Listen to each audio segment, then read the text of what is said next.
But can you imagine a rule change where Max Scherzer and Jacob deGrom, not Jacob deGrom, 1-6-69. Can you imagine a rule change where Max Scherzer and Aaron Judge both come out in favor of the same rule change? Where Max Scherzer comes out and says the pitch clock is an advantage to pitchers, and Aaron Judge says the pitch clock is an advantage to hitters? There is Snoopy dance going on in the commissioner's office when you've got two players like that saying what they said. Now, why would they say it? Aaron Judge said that to him, what he loves, basically what he loves about the rule, is that you can play around with it a little bit, that it speeds up the game. His view is that anything that keeps the pitcher moving and on the go will keep the pitcher out of breath. Remember, Aaron Judge, like all the other hitters, are mistake hitters. When pitchers are out of breath, what does it cause them to do when they're rushing their delivery? That hurts their mechanics. It hurts their release point. It allows the batter to pick up on the spin of the ball faster. Therefore, know what it is, the pitch. Therefore, put bat to ball and hit it harder and longer. No doubt what Aaron Judge says is correct. But Max Scherzer said it's the other way. The pitcher's now in charge. I can totally dictate the pace.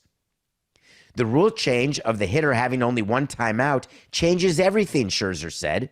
It changes the whole dynamic. I can work quickly or I can work slowly. I can mess with the hitter's timing. And we're seeing a little bit of that already.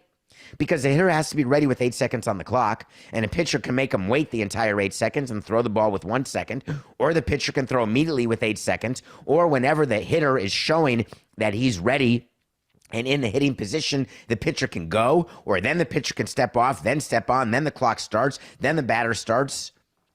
So in a way, Max Scherzer is right, but only if you're Max Scherzer.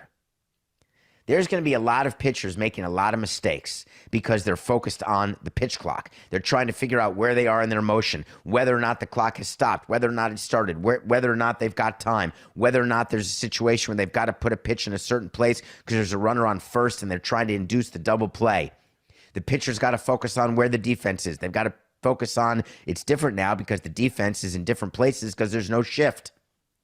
The catcher's looking out, giving the sign.